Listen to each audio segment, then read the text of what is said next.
We don't actually read books. One of the secrets of the podcast. When we make up in your makeup, I start to laugh, I'm Mr. Natural. I fluff your TV at night. You got a hot heart. Welcome to the 3% Podcast. This is Chad Post from Open Letter Books, and I'm here with Tom Roberge from Albertine and New Directions. And our special guest today is Monica Carter, former bookseller from Skylight Books, also Best Translated Book Award fiction judge, and she's actually been involved with the Best Translated Book Awards from the very beginning. So welcome, Monica. Hello. And Monica also, fun fact, used to be a stand-up comic. Yes, that's a very fun and old fact, yeah. Which I just like including. So this morning we announced the finalist for the Best Translated Book Award for poetry and for fiction. And in case anyone hasn't seen this, Tom, do you want to read some of the fiction? I can read the poetry first. If you'll read some of the fiction, and maybe Monica, you could read some of the fiction ones. Mm-hmm. Okay. Do you want me to just start at the top here? Yeah, do the first five. I'll do poetry first, and fail at pronouncing all of these. Okay, so there are six poetry collections that are finalists for this year's award. Diorama by Rocio Cerrón, translated from the Spanish by Ana Rosenwang, and Rocio's from Mexico and is published by Phoneme Books. Lazy Susie by Suzanne Dopelt, translated from the French by Cole Swenson. The author is French and from France and is published by Litmus Press. Where Are the Trees Going by Venus Kurigata, translated from the French by Marilyn Hacker. The author's from Lebanon and the publisher is Curbstone. Diana's Tree by Alejandra Pizarnik, translated from the Spanish by Yvette Siegert. The author's from Argentina and the press is Ugly Duckling. And then The Complete Catalog of Comedic Novelties by Lev Rubinstein, translated from the Russian by Philip Mitras and Tatiana Tolchinsky. The author's from Russia, and this is also by Ugly Duckling, which is the only publisher with more than one book on any of the shortlists. And then the last poetry book is End of the City Map by Farhad Shaugi, translated from the German by Rosemary Waldrop, authors from Germany, and the publisher is Burning Deck. And then you can do the first five fiction ones, Tom. All right. Starting at the top, we have The Last Lover by Shenshu. I'm not sure I'm saying that right. But Close enough. Translated from the Chinese by Annalise Finnegan-Wasserman, from China and published by Yale University Press. The Author and Me by Eric Chevillard, translated from the French by Jordan Stump. The author is French, and this is from Dalkey Archive. Fantomas versus the Multinational Vampires by Julio Cortázar, translated from the Spanish by David Kernick. He is Argentine and published by Semiotext. Pushkin Hills by Sergei Dovlatov, translated from the Russian by Catherine Dovlatov. He's Russian, and it's published by Counterpoint Press. The last one for me, Those Who Leave and Those Who Stay by Elena Ferrante, translated from the Italian by Anne Goldstein. She is Italian, he, we don't know, and published by Europa Editions. Okay, and then there's Things Look Different in the Light by Merdado Fraile, translated from the Spanish by Margaret Hucosta, and Harlequin's Millions by Bohumil Harbel, translated from the Czech by Stacy, is it Knecht or Knecht? I don't know. I don't either. She's really nice, though. Yeah. The Woman Who Borrowed Memories by Tove Jansson, translated from the Swedish by Thomas Thiel and Sylvester Mozzarella, and Faces in the Crowd by Valeria Luiselli, translated from the Spanish by Christina McSweeney, from Coffeehouse Press. Sorry, I didn't say the press on the first page. That's okay. Sorry. And La Grande by, of course, Juan Jose Serre, translated from the Spanish by Steve Dolph from Open Letter Books. We got our one book on there. Yes, that was exciting. It's great. So Ferrante is going to win this all, right? No. Is that the assumption? I don't think so. I know I saw that online. I doubt that's going to happen. But I'm not sure. It'll be interesting to see. She's definitely those top three. I think the Cortázar and the Ferrante and the Hrabal are very close together. Ooh, interesting. Yeah. But honestly, any of these could end up winning, because we really haven't had deep discussions. And now that we have the top 10 that we're working with, I think we'll get more in depth as far as, there are 6 dead writers on this list. I was going to say, yeah, most of the majority are dead. Yeah.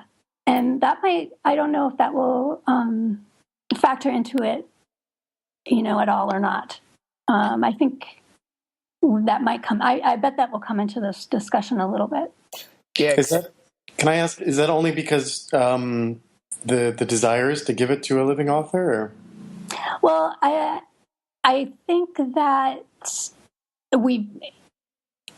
I think that's something that we definitely want to consider, but it's not to say that it's definitely going to discern whether it's not going to have a huge impact on who we give the award to, but it is something that we do discuss and something that we take into consideration. Fair enough. So you've done this for a number of years, and and I guess this question is kind of a longitudinal one in the sense of does that change every year? Do you guys talk about when you get down to the final 10 books, what sort of things you'd like to emphasize that year out of these books, or what stands out? So we had, I bring this up because we had this conversation in the class that I run in the spring where they read 8 books and then they have to pick one as if it were from a short list, similar to this. And then they ended up this year arguing between The Physics of Sorrow for more aesthetic merits, and then the Vegetarian by God, what's the person's name? Han Kang, the South Korean writer, which they ended up choosing because they liked it for political and social reasons. The fact that it was by a woman from South Korea, the whole nature of the plot is very much about a woman sort of coming into her own. It's a fascinating book, but they ended up choosing that for that reason. But they got into this long discussion about what prizes should be rewarding or what they kind of come to stand for. Is that something that you guys end up talking about as well? We do, and it does change every year, and it changes by the aesthetics of what each individual judge brings to the table.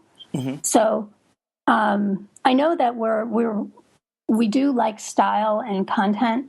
We are a content-heavy type of panel usually, but it does come down to what happens that particular year. And I think also we do try to make a lot of consideration for the publishers.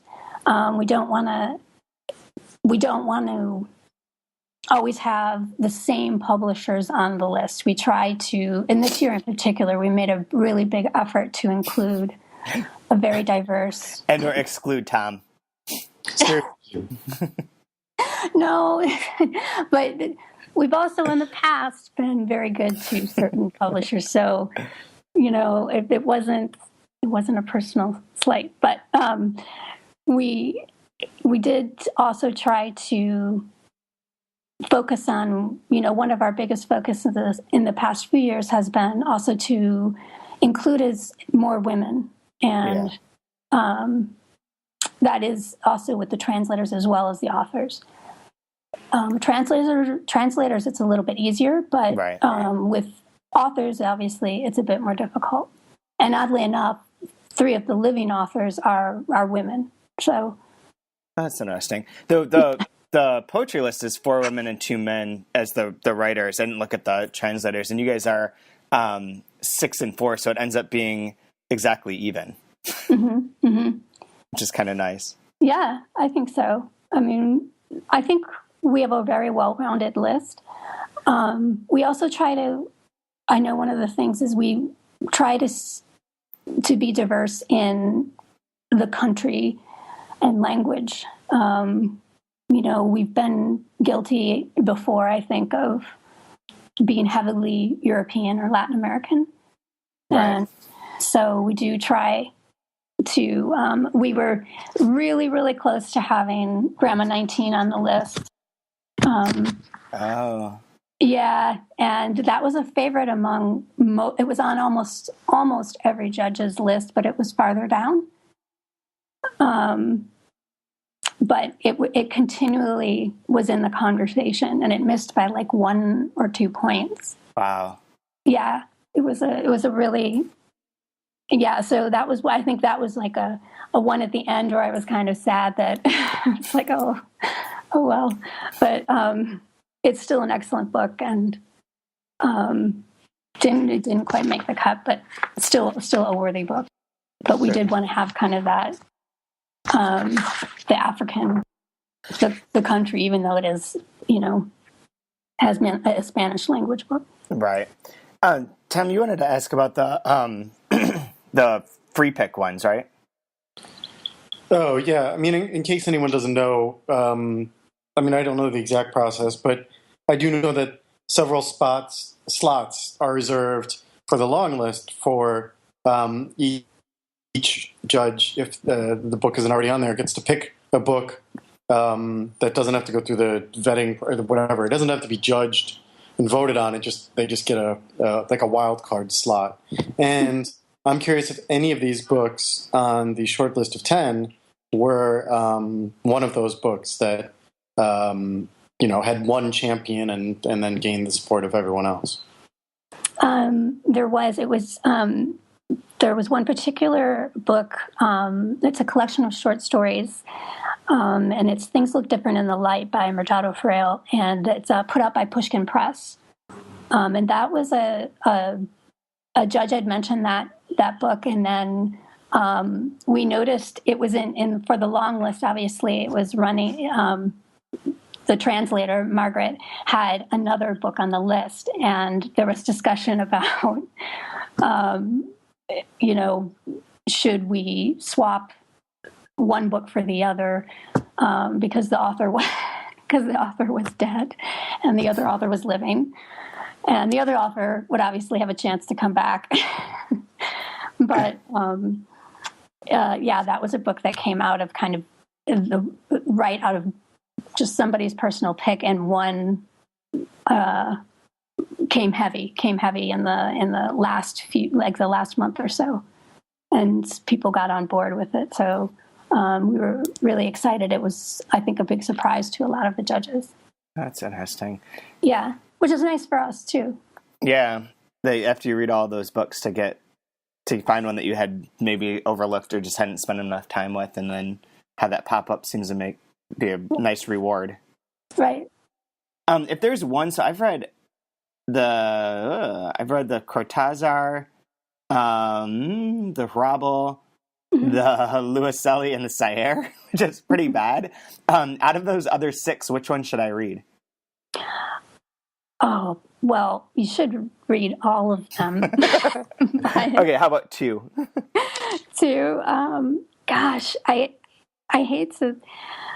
I mean, The Last Lover is really great. Yeah, I'm going to definitely read that because we've published her in the past, and we're publishing her next book too. So, and I have a hard time picking one over the other, but I would say Things Look Different in the Light is really, really strong, and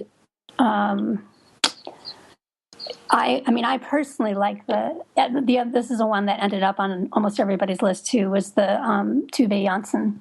Oh, really? Yeah. But she's already won. Right. And that's kind of a, you'd probably go out and read her at some point anyway. Right. Do you know what I mean? So if you're looking for just discoveries, then probably Things Look Different in the Light, in The Last Lover, or Pushkin Hills. Pushkin Hills is the one that we don't have in the office, weirdly. Yeah, we didn't. It was just a PDF for us too. So. Oh, okay. Yeah, I can send you the PDF. Oh, okay. I might ask you for that. Which out of the books that didn't make it from the long list to the short list which was the one that you're most disappointed in? I think it was Grandma 19. Yeah. Because it was between the 2 closest ones were Grandma 19 and the other Horrible, Rambling On. Oh, which I haven't read that one yet. I read this one, but I've read all the short story collections this year. Yeah, it seems, except for Baboon.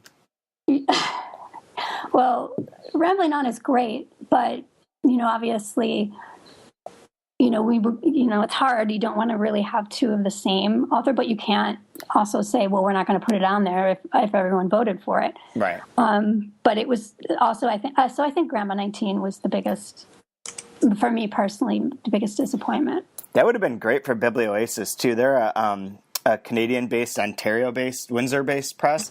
And they're distributed by Consortium. And last year at the last sales conference, they have like I don't know what you call it, like a little panel, I guess, beforehand to discuss different things about marketing or about sales or whatever's going on. And one of the things that someone said on this panel was, well, the worst thing that you could be to try and get your books published these days is a Canadian press. No one's going to pay attention to you whatsoever.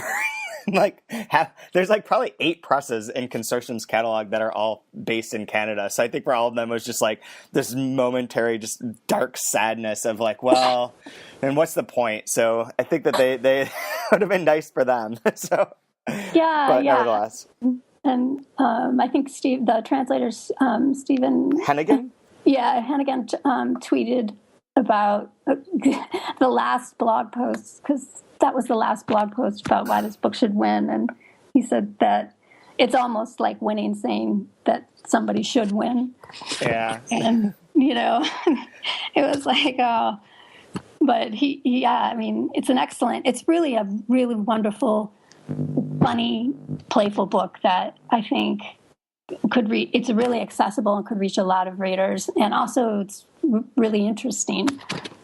It's got a lot going for it, and it is kind of disappointing that it didn't make it. But I'm really glad we were able to highlight all of the books. So for anyone listening, if you want to find out about the 25 books in more detail from the long list or any of the ones on the short list, I'll put up some posts to make this easier in the next day or two. But every single one of them, one of the judges or a couple of guest judges wrote why this book should win. Like Tom wrote one on Faces in the Crowd, right?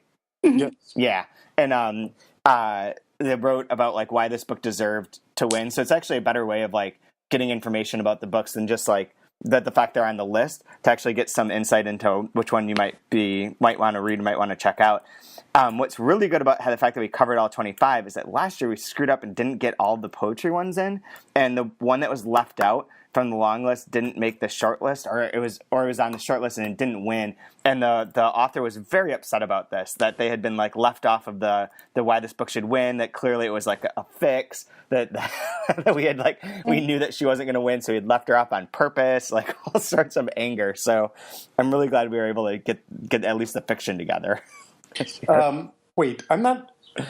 Look, I did my best to stump for Faces in the Crowd because I love that book, but I don't have any illusion that any of the judges are going to be swayed by any point that I made. No, I don't think so either. Well, maybe. I was just going to ask you do you really don't think it could win?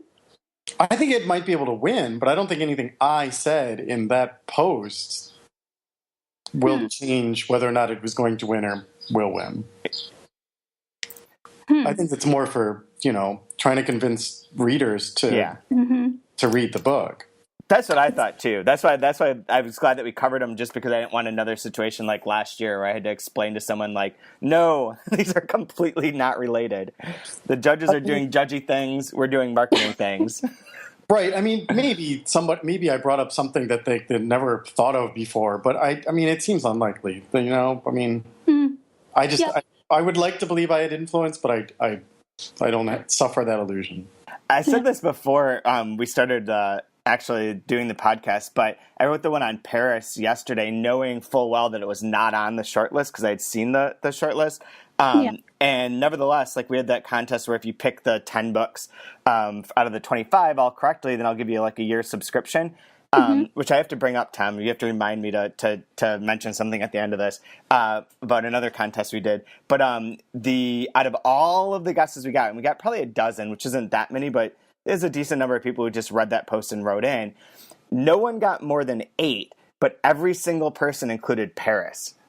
which made it immediately a loser. And that one I do feel like maybe they looked at that and were like, oh, if he's writing about this one now, knowing what the short list is, it clearly has to be on there. Well, not because of anything I said, just because it was like, I wouldn't have wasted my time writing that had it not been whatever. So they all got tricked. So Tom, you would like to see Faces win? If I'm picking favorites just purely based on personal taste, I hope that wins, or the Cortázar, which, he's dead. I get it. But man, he was great. Oh, yeah. Yeah. I think about these stories all the time, even 20 years after reading them. And, this is great. And I love semiotext. To me, that's one of those two. Yeah, that's their, Chada, that is the first time they've been nominated, right? Yeah. Yeah. Others? Counterpoint? I want to say maybe the first time. Yes, it is the first time. At least for the short list. I've got the wiki page up, which is like the easiest source of like getting information, but they only have the short list for everything. And Counterpoint has never been on the short list. Soft Skull was, which is now owned by Counterpoint, but clearly that's different. Right. Totally. Long list the other night, and I don't remember seeing Counterpoint on there, but I think they might have been on for poetry. Counterpath was for poetry. Oh, okay. Yeah. Well, Counterpath? Yeah, which is based in Denver. They do a lot of like experimental poetry, and they were on for Renee Schar's The Brittle Age and Returning Upland in 2010. I was just flipping through this to see so there's a living author that have won the fiction, living author, dead author, living author, living author, living author. So mostly it has gone to living authors. Mm-hmm. Well, we're going to do it's going to be the one we like the most, the book we like most, because it's going to go to that's why it's so important to also consider the publisher, because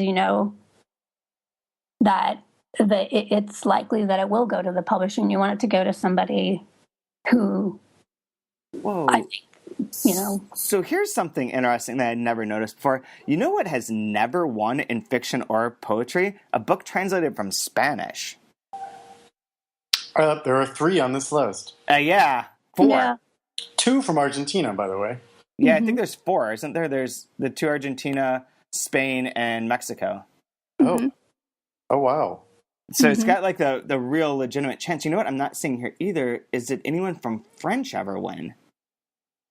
I don't know. It's Italian, Hungarian, Romanian, Hungarian, Japanese, Polish, Slovenian, Swedish, Russian, Hebrew, Japanese, and Hungarian. And German. We love our Hungarians. Wow. Yeah, 3 out of the 7 awards given, or out of that, I guess it would be like 6, 12, 13. Out of the 13 awards given, 3 of them have gone to Hungarians. Well, but twice to the same person. Twice the same person, yeah. The same Hungarian. That's solid. It is solid. Yeah. Well, this year I think I couldn't believe it when I was like, oh my gosh, we don't have anything in German. Oh, there isn't, is there? No, and that really shocked. I mean, even on the long list, that really shocked me, because usually we have a pretty strong, at least a couple. Yeah, there's 12 of the past apparently. Mm-hmm. Yeah, last year there was 2 in fiction, Hunger Angel in My Father's Book, and 1 in poetry. Mm-hmm. Oh no, that was 2 years ago. Last year there was none either. Ooh. Germany's just fallen on hard times, which actually brings up a different point that I want to mention to you guys.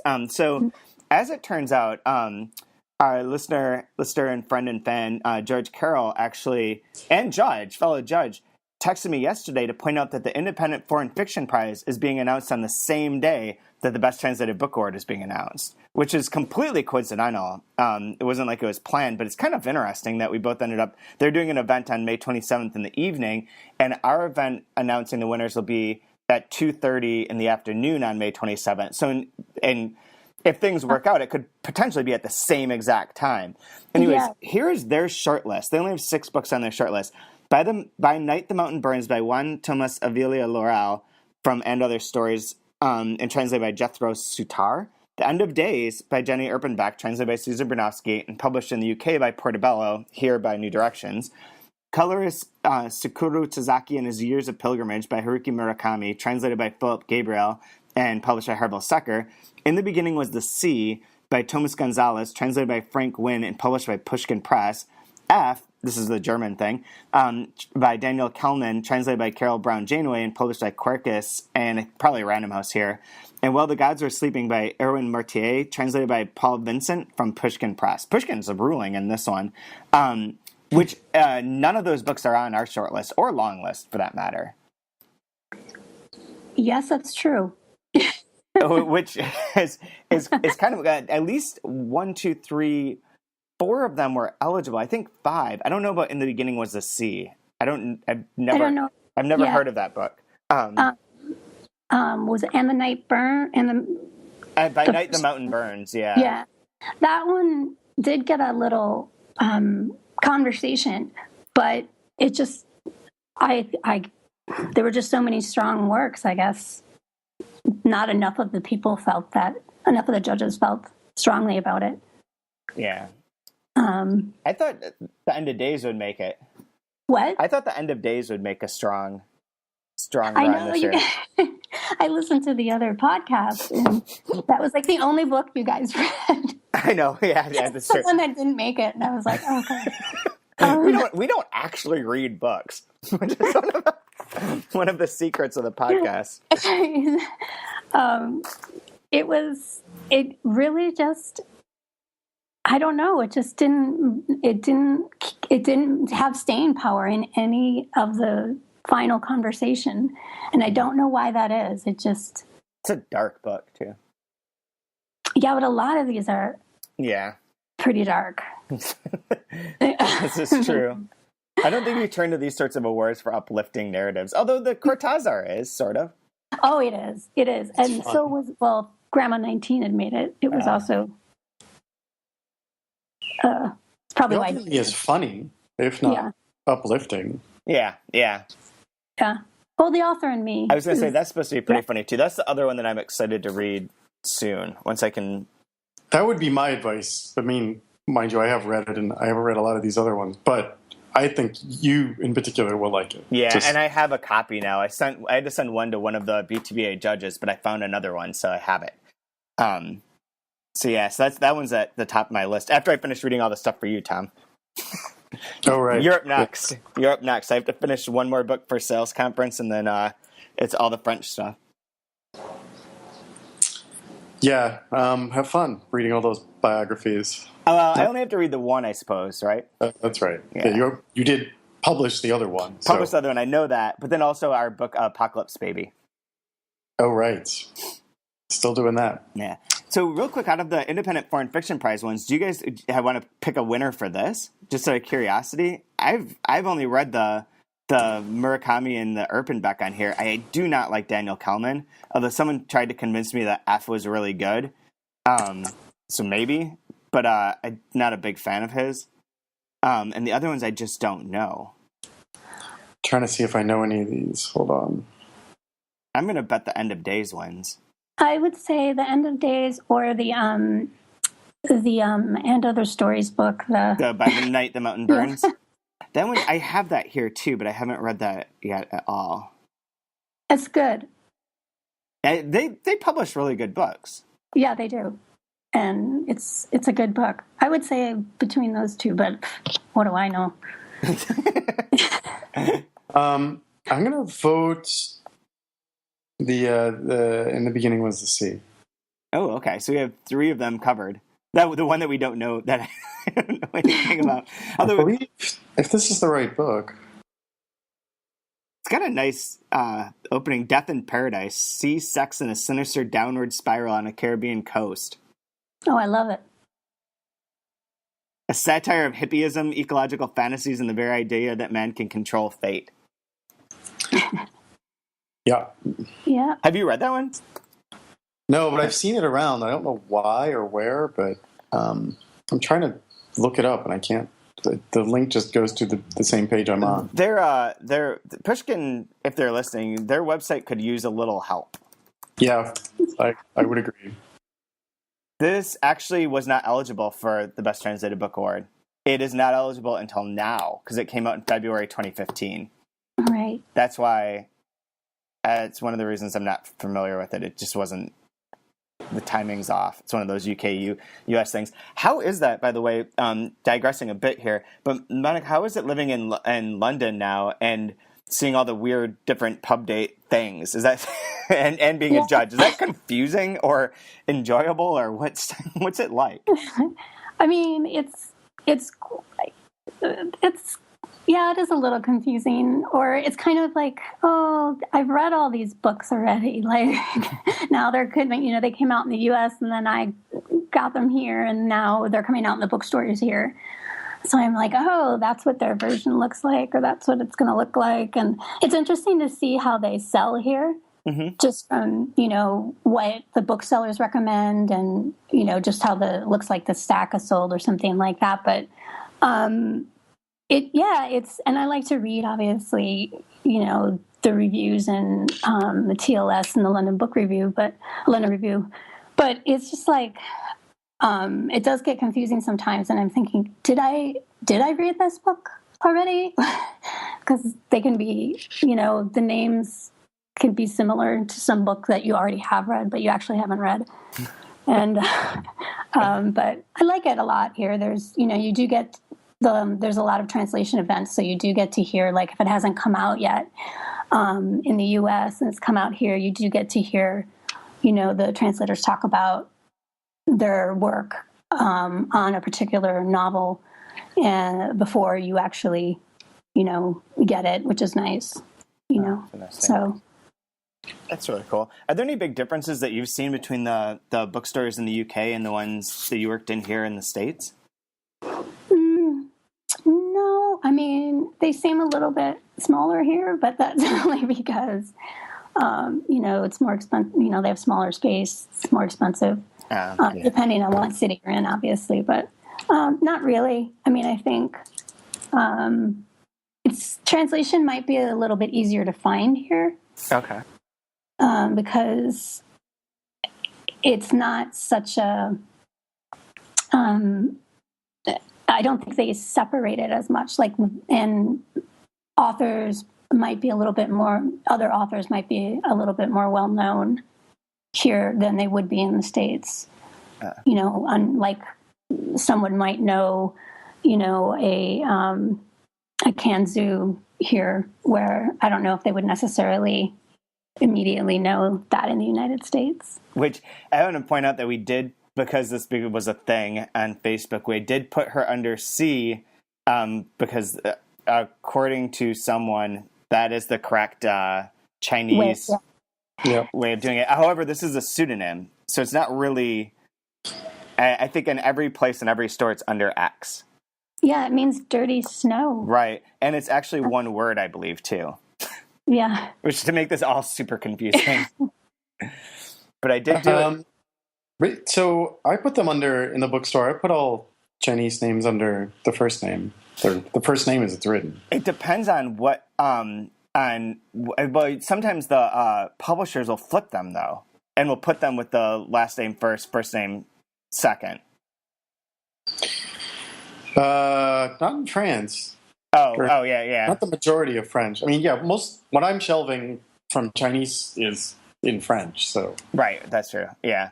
I don't have any American translations of French. Just to go back to the differences thing, being, Europe. So I have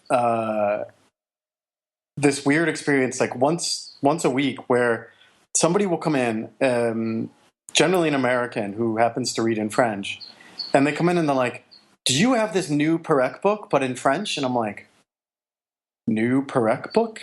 And they look at me, and I'm like, what are you talking about? They're like, "I think it's called I Remember." And I'm like, "That's just new in English. Like, you think everything happens currently?" Like, a lot of people do. They really don't understand that sometimes it takes decades for things to get translated. It's very strange.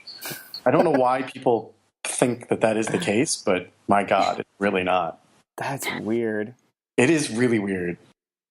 Although I haven't, not terribly surprised, I suppose. Yeah, I guess that's, I guess, but I also had a woman come in the other day. She's like, do you have the Elena Ferrante in French? And I was like, which Elena Ferrante? She's like, the last one. I'm like, it just came out in Italian. Like, how quickly do you think people are just don't get it? Like, translations take time, that sort of thing. No way. You can just run it through Google. Right. Super easy. Or like the Welbeck. Everyone's like, I don't understand. Why isn't it out yet? But that's coming pretty soon, isn't it? They're doing a fast track, that's for sure. Tom, you read that in French? I did, yeah. And did you like it? Yes, I liked it, but I love everything he writes. So yeah, I just picked it up in French, so it's really, I found it really interesting and really funny and really engaging and all of that. I don't think it's his best book. There were a couple sections that I, for the first time, felt like just didn't need to be there, and served their point only in very minor ways that I think could have been cut. But in general, I thought it was very good. Everyone who criticizes him for not being a good writer, I really don't understand that. But he's really, really subtly funny in a way that hits me, a sweet spot. So anyway, I enjoyed it. I'm excited. Did you watch you introduced the movie, right, Tom? I did, yeah. How did that go? How was the movie? I'm glad you didn't say documentary. For the first, I don't know, year or so that I was aware of it before I saw it, I thought it was a documentary and like a mockumentary kind of thing. Oh, okay. And it's really not. I mean, he plays himself, but it's like a totally fictional, like he gets kidnapped by a couple of like amateur MMA guys and their brother and spends, I don't know, 4 or 5 days in some country house and drinking, and they get him a prostitute, and I don't know. It's just like, it's really, he's playing sort of his characters and in combination with the sort of public persona version of Welbeck, as opposed to what I think he's actually like. Like everything is just sort of overdone, but it's really charming. I mean, if you like his writing and if you understand what it is people like and dislike about his writing and all the controversy and all of that, it makes for a pretty charming movie, I thought. The Film Forum asked me, since I had done that event, and I mean, I don't know, somehow I'm being known as his champion here in the U.S. They asked me if I would come and introduce it. So on a Saturday night at the primetime 7:00 screening of the film, I got to give a 5-minute introduction to Welbeck, basically, not necessarily. Wow. So that was pretty cool. I have pictures of my name sort of like on the poster and everything. Oh, that's awesome. Did Marquee, unfortunately. But did you write out your introduction? I did, and then sort of edited as I read. A little, of course. Just based on, I don't know, last minute thoughts or whatever. But oddly, Jeffrey Zuckerman asked me to read it. And so I sent it to him. So I have it somewhere in my email files. Why, you want to see it? As to say, yeah, we could use it on the blog. We could. As a Welbeck intro. Well, it really goes with the film. I mean, I was trying to prepare people for what they were going to see in the film. So, is the film going to be released across the country? I mean, I think that was its time. Yeah, here in the U.S. It's such a rarefied audience, Speaking of the blog, Chad, I don't know if you saw this, and I'm totally off topic here. Sort of on topic. But Herb Levy sent an email to us. I just looked this up for something else I have to bring up that's off topic too. But yeah, go on. I'm just going to read his email, but it will apply here because we've talked about, 20 or 30 books already on this podcast. It says, I just got around to listening to last week's podcast. I remembered something I've thought of in the past and haven't asked about. Unless this is already done on another page, it isn't. For the podcast that I don't know about, it would be very helpful if you were to list the books and authors that you mention in the podcast in the description of each show. This would be especially useful when you don't even try to pronounce their names. We should be better about that. This is fair. But even for the ones you pronounce, my transcription skills are not always up to the task of idiosyncratic Anglicization of various foreign language. Yeah. And I mean every mention, rather than only those you actually discuss. Because when you're comparing new books to earlier publications, you often bring up books that I missed out the first time around. I think that's a good point. Like, we often say, oh, this is kind of like, X book that was written 30 years ago and we both happen to have read, and we just say that it's like it and don't actually say anything about it. Like, we're operating under this assumption that everyone has read it, and we should list these books and, get people to read them if, maybe that is the title that they're interested in. So the best way to do it would be either, because I think initially we did do that on the first couple of them, but I have to write them down as we go along, or have Nate, when he edits it, write them down as he goes along. Both of which don't play to our strong suits, let's say. Well, I think if we both just, jotted them down as we were talking. Yeah. I think, we could put together the list pretty easily and not put that burden on Nate. He's already got enough going on. Exactly. That would be perfect. Yeah. So if we I'll try to do it with what we have here, but going forward, we can definitely do that. And speaking of letters from people, last time I said that there was a secret in the Volodine and that someone would win a subscription if they figured it out. Erica Paleon, Paleon, I'm not sure how you pronounce that, emailed me directly because she said that she knows I don't check the 3% Gmail account very often, which is just my own fault because you have to sign out and then sign back in, and whatever reason, it doesn't come to my normal email.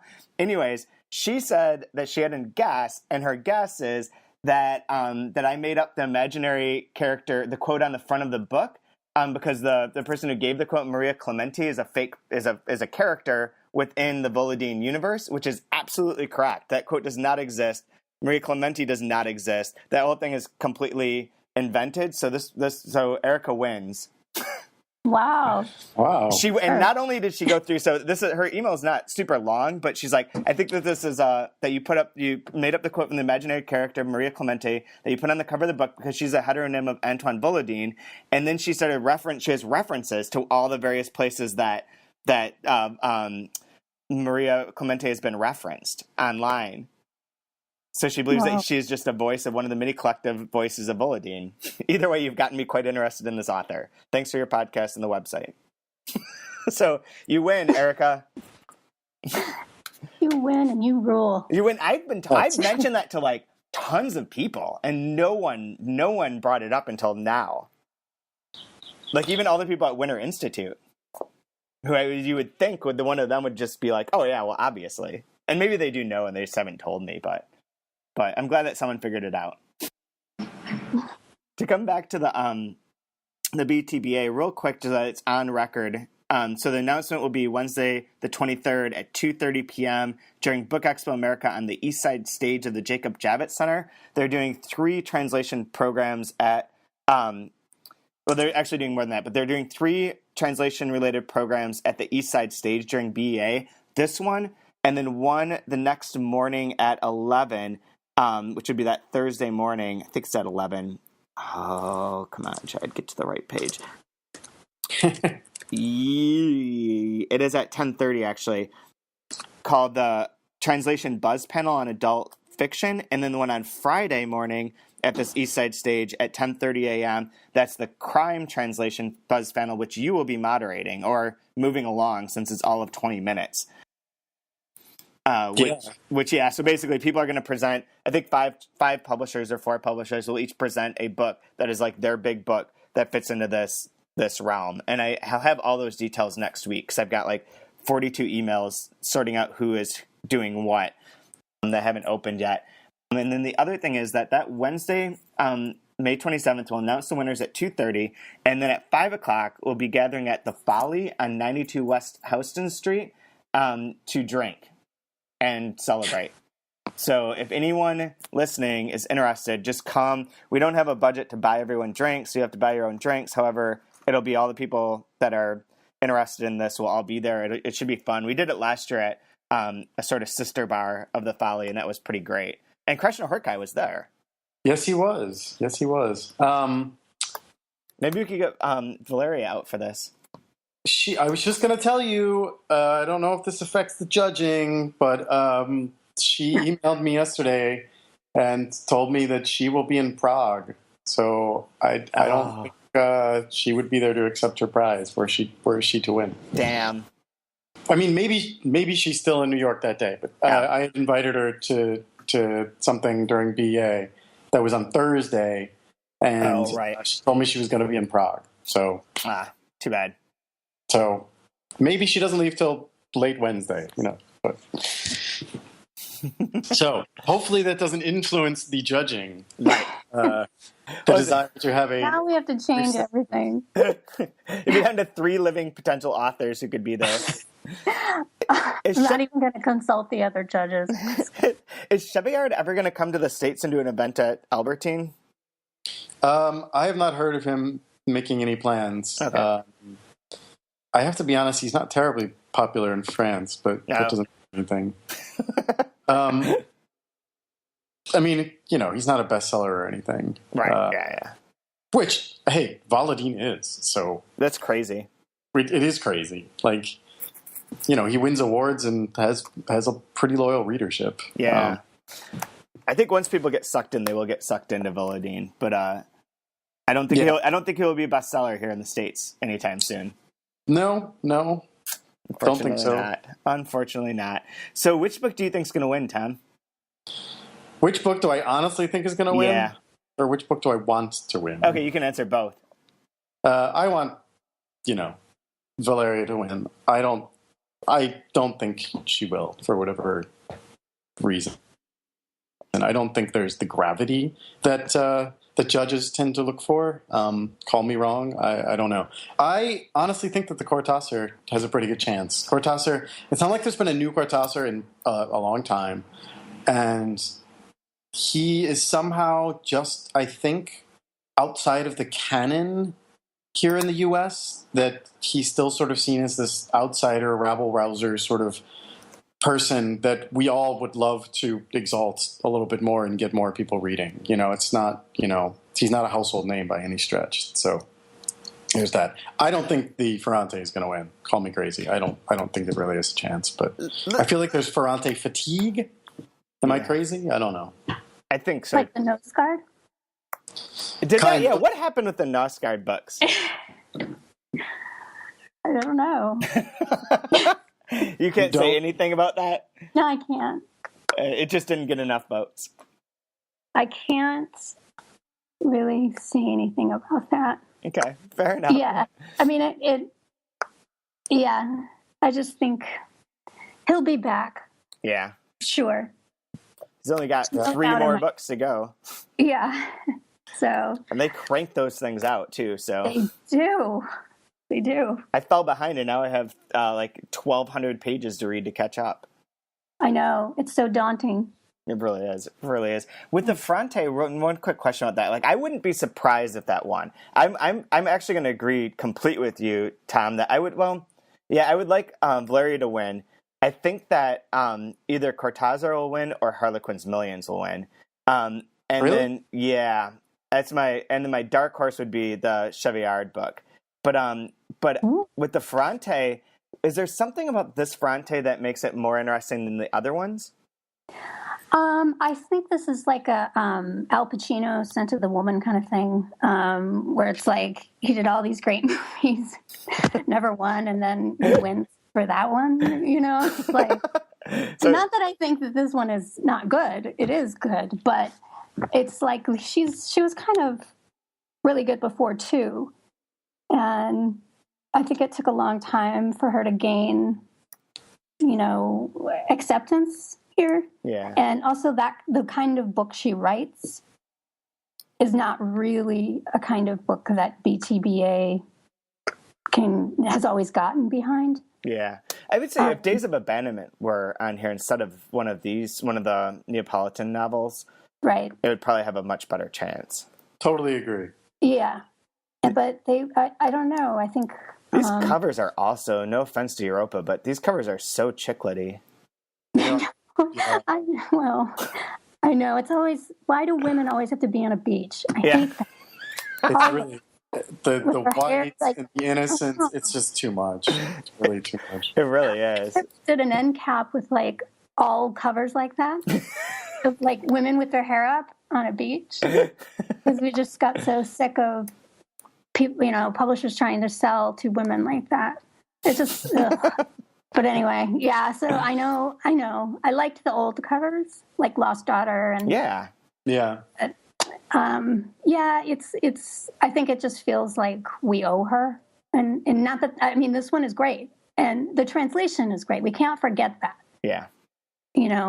And Anne Goldstein has been nominated before for other translations besides Elena Ferrante. I think Paperno, like in 2007 or Right. 2000 something. So, she's earned it as well. So, but I don't know if it's the best out of three. Yeah. But and she has one more shot because the fourth one comes out this year too. Right. Yeah. So, but it's definitely, it's a strong contender. I mean, we can't say that it's not, even if, there are other books by that author that we may personally like. Mm-hmm. So, but it's definitely, it's been up there for all the, for most of the judges. It's a divider. It's definitely a divisive book, but so are a couple of the others. So, like the Cortázar. So, can be. Yeah. Do you have any last insights that you can give us? I feel like, there's a case to be made really for all of these. Mm-hmm. I don't know. I think we're grappling with that. It was interesting when Tom brought up the gravity issue. I think we are ourselves grappling with that a little bit. So it'll be interesting to see where we decide to go this year. If, we decide to just chuck it all and, go with the Cortázar, or if we go, with a collection, or if we, go with something like, Harlequin's Millions. It's like, it's such a beautiful book, and it's travel. It's like, it's hard not to see that as a possible winner. Mm-hmm. But it's also like, there's so many other viable reasons why others should win. It's, it's really hard. I don't really have, there are 8 other very talented people on this panel that I think would have probably a lot more to say, but it would be the same answers. You really can't pick a winner right now. And I'm really interested to see the debates or hear them at least, because I think there'll be many points well made. I like this part of the process too, because if we work it like we have in the past, I won't know who won until you guys announce it. Well, which makes it fun. Versus like, I knew this yesterday or on Saturday or whatever it was that you emailed me. Mm-hmm. The poetry one I didn't know until yesterday morning, but I also I haven't read all of those books, so I don't feel like quite as knowledgeable about trying to guess which ones would be on it. But it is fun to like find out the winners of both of them live with everyone else instead of knowing ahead of time and sort of like staging things. So I can make up like all those posts leading up to it about odds for people winning or whatever, and they could be complete bullshit. Like, right. Are there going to be other celebrations besides BEA? I don't know, because Daniel usually organized one before in France, and then I think Madeline wanted to do one in Germany, which is where she's based, right? Mm-hmm. But I'm not entirely sure if they got anything together or not. But hopefully. Yeah. Anything I find out, I'll let people know, too. Yeah. Well, I appreciate you guys letting me talk a little bit about it. So I suppose we should do our rants and raves, and as a guest, you should get to choose if you have a rant or a rave and want to interject one. Okay. I do want to do a little rant. Yes. And can I do a rant and a rave? Sure. It's about the same people. Okay. Okay. I want to rave about the judges. They've been great. They put a lot of work in. But I also want to rant because no matter how many times I said, could you please include the translators? Anytime I got a blog post, it would seem like half the time they would still forget. I'm like, this is, 50% translation award. So that's me. I mean, it's Fair not very, enough.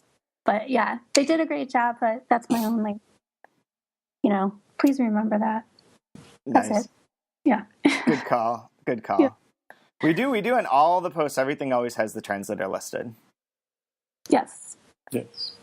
Tom, do you have some rant or rave? I didn't even think about it. I am on rants, and I am going to rant about my friend Doug, who emailed us.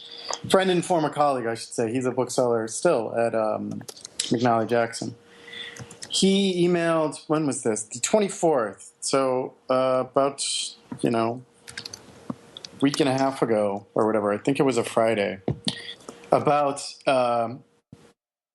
after listening to the last podcast, and this is his email. I demand that Tom discuss the Mets start and baseball in general. Demand it. That was the day of... So that was after the Mets homestand, in which they won 11 straight games. Mm-hmm. That was the first day that the Mets were going across town to the Bronx to play the Yankees for 3 games, which they lost 2 of 3 of, and have since stumbled, since having the best record in baseball, down to 16-10. Which is so solid. That's a solid Well, it's start. incredibly solid. We're doing quite well. We're 11-3 at home. I think, we're doing quite well considering David Wright is hurt, and, we have a guy who can really catch the ball and run in center field who can't hit a lick. Mm-hmm.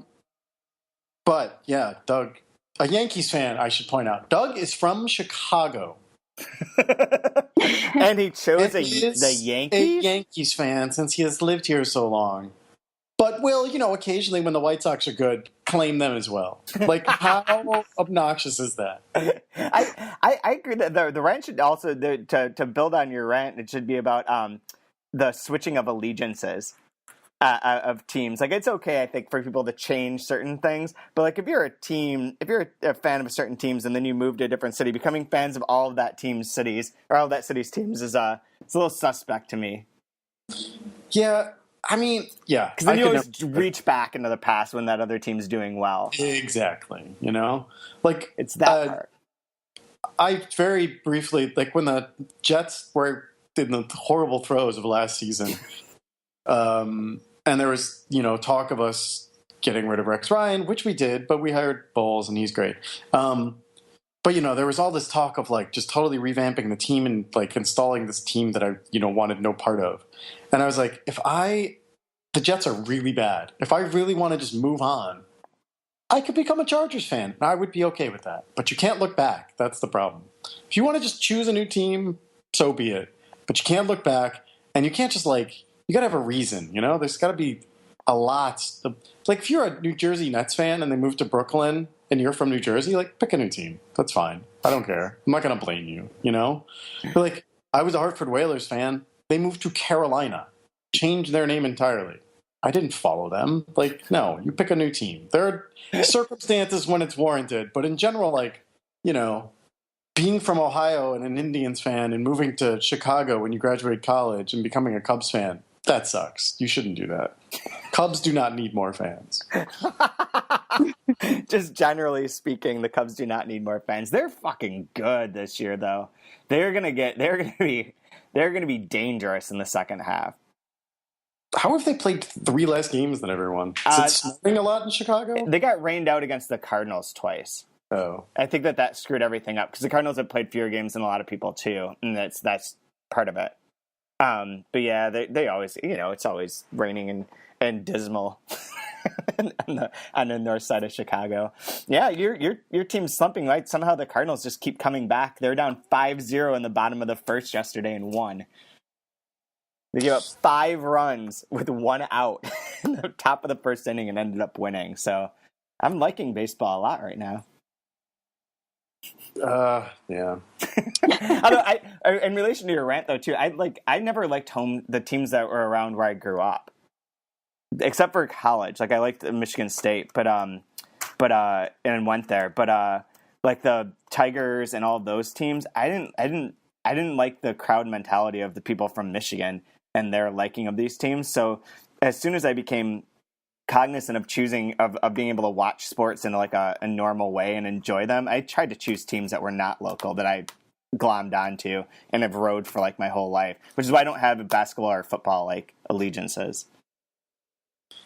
That's fine. As long as it's, from your childhood, I think that's totally, I mean, a lot of people did that as kids, they maybe fell outside of where the Celtics fans should have been, but Larry Bird was so great and, whatever, they stay loyal to them. I get it.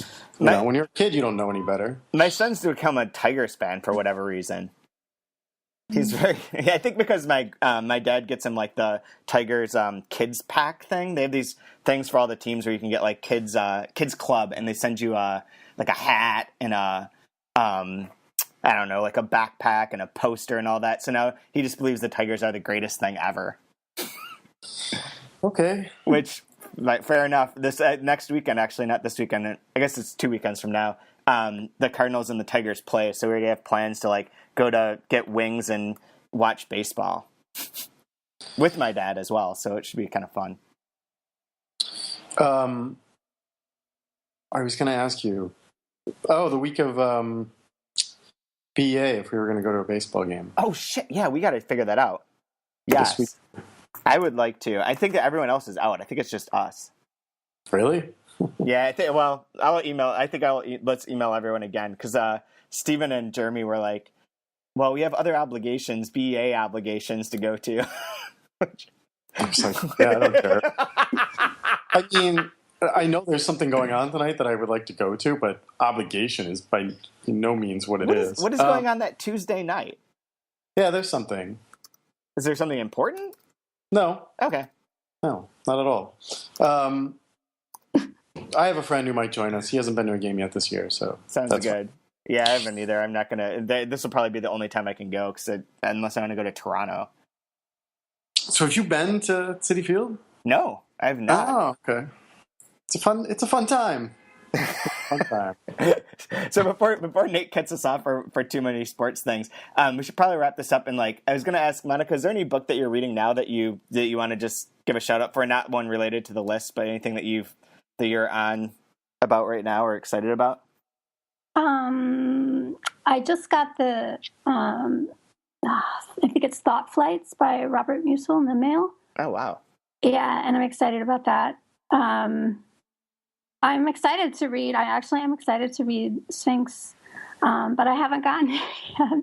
Oh. Yeah, so I don't know if they're ready with that or not. And then I am excited to start the Welbeck, only because I picked it up last week, and I just want to kind of it takes me a little bit longer in French, obviously, so I really want to get started on it before it comes out, here. Yeah. And finish it. But there's a couple things, there's some good stuff coming out. I really liked Physics of Sorrow a lot. So I like that a lot too. Yeah. So there's some good stuff. Anything you reading, Tom? I'm reading a galley edition of a friend's book that's coming out in June, I think. Let me check. It's called You Too Can Have a Body Like Mine by Alexandra Kleeman. Wow. Jesus, that is piercing. Didn't they change the tones on those to make them more aggressive a few years ago too? Well, apparently it's necessary. No. Anyway, so I'm reading a book called You Too Can Have a Body Like Mine by Alexander Kleeman, and I'm trying to figure out when it comes out. It comes out on August 25th. Oh, wow. It's this is usually something that you complain about, but what a opening. An intelligent and madly entertaining debut novel reminiscent of the Crying Lot 49, White Noise, and City of Glass that is at once a missing person mystery, an exorcism of modern culture, and a wholly singular vision of contemporary womanhood from a terrifying and often funny voice of a new generation. Whoa! That is a lot of things. No. That is a lot of things. That is, wow, HarperCollins, you just went all in.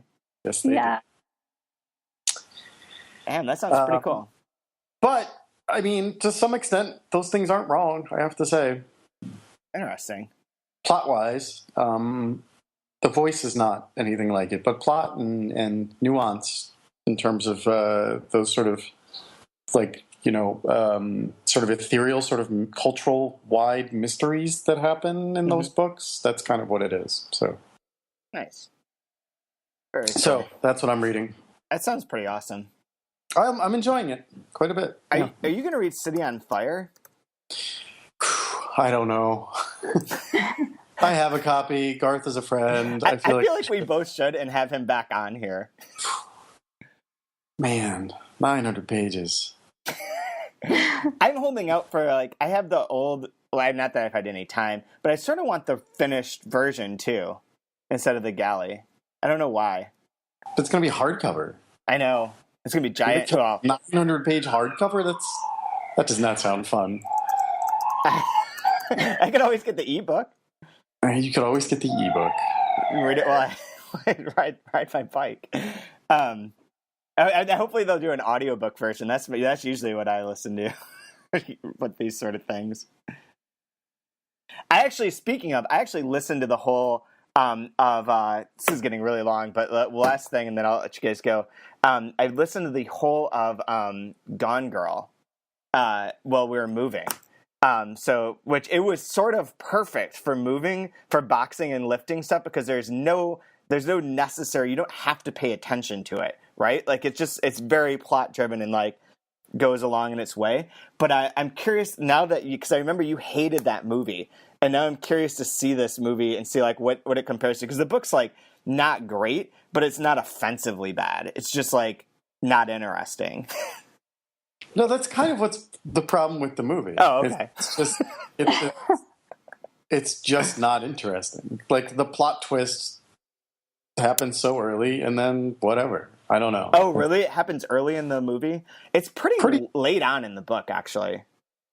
Well, how could you maintain it in a movie? Think about it. That's true. Yeah, absolutely. But you know what I mean? So right. In the book, it's kind of confusing, or not confusing, but it works a lot better as a technique that she has this diary that's the fake diary for when she pretends to kill herself. Right. And I think I listened to, the whole book is 19 hours long, and I think it was around hour 8 that was revealed. So it's that's a long-term investment before hitting that mark, which I assumed was going to happen, but I didn't know how it was going to play out. But yeah, anyways, I finally listened to it it was a requirement or something. I did listen to it while we were moving, so hopefully City on Fire has an audiobook that's 9,000 hours long that I can listen to at some point in time instead of reading all the pages. Yeah. No, I feel like I should read it. Maybe I'll do it on vacation. There you go. You have to, and have him back on. I think it would be great.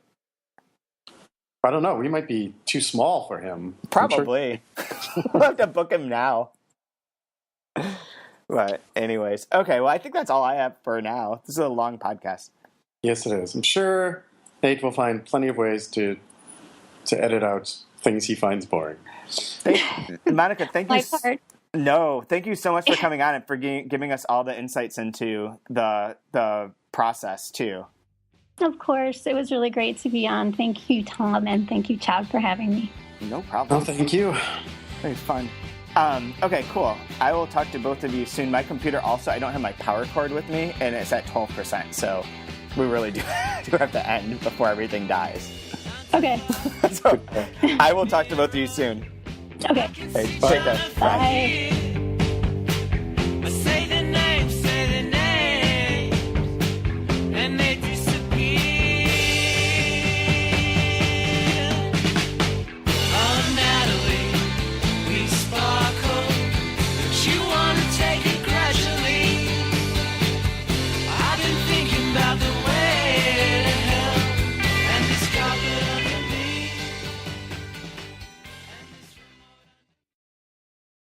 Why do women always have to be on a beach?